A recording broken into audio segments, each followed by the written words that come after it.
The U.S. and Philippine navies hold combat drills in the West Philippine Sea under the watchful eye of a Chinese warship. Jeff Caparas reports. BRP Davao del Sur, BRP Gregorio del Pilar, and BRP Ramon Alcaraz simultaneously raised the Philippine flag 6 a.m. Wednesday when the three Philippine Navy ships met at the West Philippine Sea. It marked the start of the Maritime Cooperative Activity or MCA between the Armed Forces of the Philippines and U.S. Indo-Pacific Command.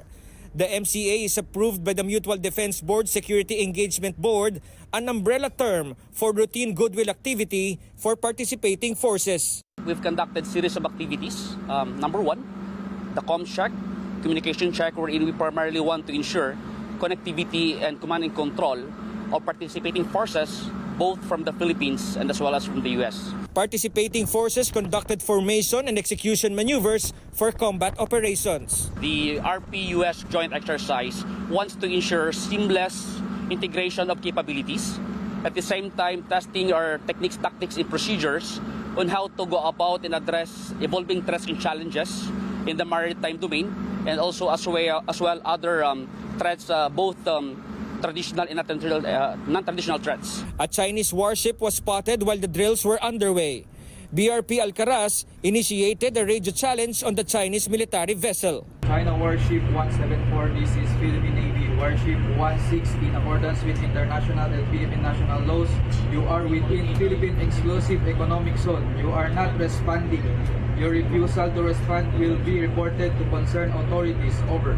The Chinese side did not respond despite repeated attempts by the Philippine Navy to communicate with the People's Liberation Army Navy. As a member of the Armed Forces of the Philippines and of course of the Philippine Navy, we follow certain policies and guidelines. We call this as the rules of engagement. So this is our Bible in ensuring that in the event of disruptive, at the same time dangerous maneuvers from any other countries that want to disrupt the exercise, will be obliged to follow this one. The activity area of the second MCA is within the 200 nautical miles exclusive economic zone of the Philippines. The mock combat operations will resume on Thursday, still in the West Philippine Sea. Jeff Caparas, ABS-CBN News. The Philippine government is set to launch more floating assets in the West Philippine Sea. The Bureau of Fisheries and Aquatic Resources says these are meant to help Filipino fishermen and assert the country's sovereignty in waters illegally claimed by China. The Fisheries Bureau did not specify what type of assets it will deploy. One of the Bureau's resupply vessels in the West Philippine Sea was hit by a Chinese Coast Guard water cannon attack in December last year.